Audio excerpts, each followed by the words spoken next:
19 दिन, 15 सेशन, 92 घंटे का काम, 8 अहम बिल की पेशगी, 111% प्रोडक्टिविटी का दावा, तीखी नोकझोंक, प्रदर्शन और संसद का बार बार बेटाइम ठप होना, यह है इस पूरे विंटर सेशन का निचोड़।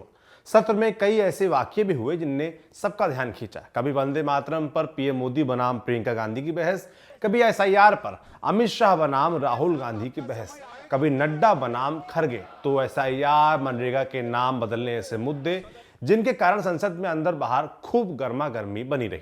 बीच में जनता से जुड़े सवाल जवाब को भी स्पेस मिला, शायद उतना नहीं जितना मिलना चाहिए था। सेंट्रल एक्साइज, जीराम जी जैसे कई बिल पास हुए तो कई बिल प्लान के बावजूद अटके रह गए। ऐसी सभी जरूरी चीजें हमने आपको इस सत्र में दिखाने का प्रयास किया। आज एक बार फिर शीतकालीन सत्र के इस आखिरी एपिसोड में आपको हम आज का हाल बताएंगे ही, साथ ही 15 दिन जो सदन चला उसकी पड़ताल भी करेंगे। बताएंगे क्या हुआ और कितना हुआ और क्या नहीं हुआ जो होना चाहिए था। नमस्ते, मैं हूं सौरभ त्रिपाठी और आप देख रहे हैं संसद की बात। सबसे पहले करते हैं पब्लिक इंटरेस्ट यानी आपकी बात। तो उस नजरिए से ये सत्र औसत दर्जे का रहा। पॉल्यूशन, गिरता रुपया, रोजगार, पढ़ाई, दवाई, इंफ्रास्ट्रक्चर जैसे तमाम मुद्दे संसद में चर्चा से बाहर रहे। जनता के मुद्दों से ज्यादा पॉलिटिकल नैरेटिव्स हावी रहे।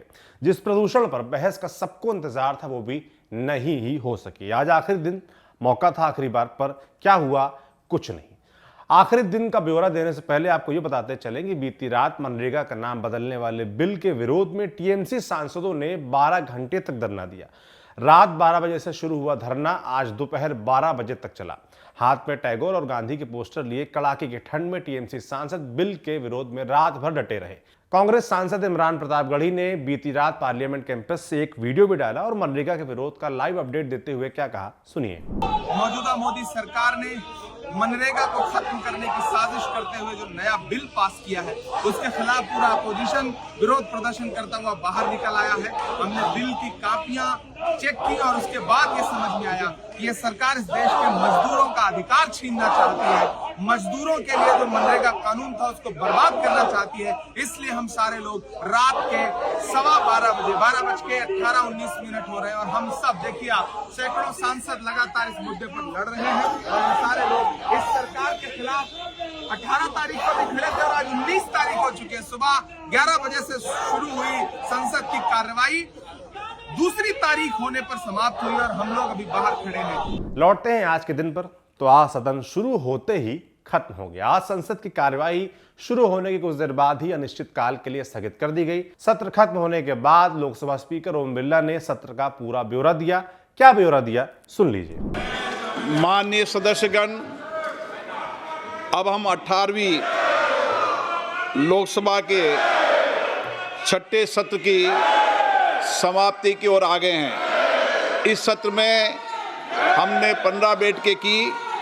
आप सभी के सहयोग से इस सत्र में सभा की उत्पादकता 111% रही।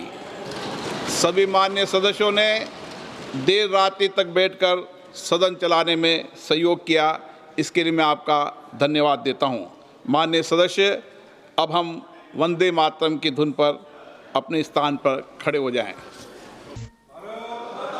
सभा की कार्रवाई अनिश्चित काल के लिए स्थगित की जाती है। सत्र के बाद स्पीकर ओम बिरला ने चाय पर ऑल पार्टी मीटिंग भी बुलाई और चाय पर चर्चा की गई। इसमें पक्ष विपक्ष के तमाम नेता नजर आए। पीएम नरेंद्र मोदी, राजनाथ सिंह के साथ प्रियंका गांधी भी नजर आई। लोकसभा की तरह राज्यसभा भी ऐसे ही शुरुआत होते ही खत्म हो गई। राज्यसभा के सभापति सीपी राधाकृष्णन का यह बतौर राज्यसभा स्पीकर पहला सत्र था। उन्होंने सदन को बताया कि इस सत्र में सदन का कामकाज बेहतर रहा और सदन की प्रोडक्टिविटी 121% रही। बताया कि कुल मिलाकर सदन ने लगभग 92 घंटे काम किया। बहस की बात करें तो मुख्य रूप से एसआईआर और वंदे मातरम जैसे मुद्दों पर पक्ष विपक्ष की जोरदार बहस हुई। वंदे मातरम की बहस में 82 सदस्यों ने भाग लिया तो चुनाव सुधार पर 3 दिनों तक चली बहस में 57 सदस्यों ने अपनी बात रखी। वैसे आप एक दावे पर जरूर चौंके होंगे कि संसद इतना भंग होने और बवाल के बाद भी 111% प्रोडक्टिविटी कैसे पाली। तो आपको बता दें कि ये रिजल्ट्स पिछले सत्र की तुलना के हैं। पिछले साल यानी 2024 के शीतकालीन सत्र की बात करें तो तब मात्र 20 बैठकें हो पाई थी। 105 घंटे सदन चला था। लोकसभा की प्रोडक्टिविटी 58% और राज्यसभा की 41% रही थी।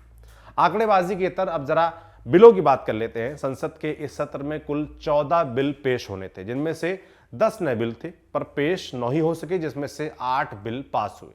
इन बिलों के बारे में भी आपको थोड़ा सा बता देते हैं, रिकैप करा देते हैं। पहला बिल, मनरेगा का नाम बदलकर वीबी जी राम जी किया गया। इस बिल पर सबसे ज्यादा बवाल हुआ। इस बिल में 100 दिन के बजाय 125 दिनों तक रोजगार देने का दावा है, जबकि कटाई बुआई के बीच में 60 दिन तक रोजगार की कोई गारंटी नहीं। राज्य सरकार पर स्कीम का बोझ बढ़ने की बात पर विपक्ष सबसे ज्यादा विरोध कर रहा है। दूसरा बिल है शांति बिल 2025, जिसे sustainable harvesting and advancement of nuclear energy for transforming India bill 2025 कहते हैं।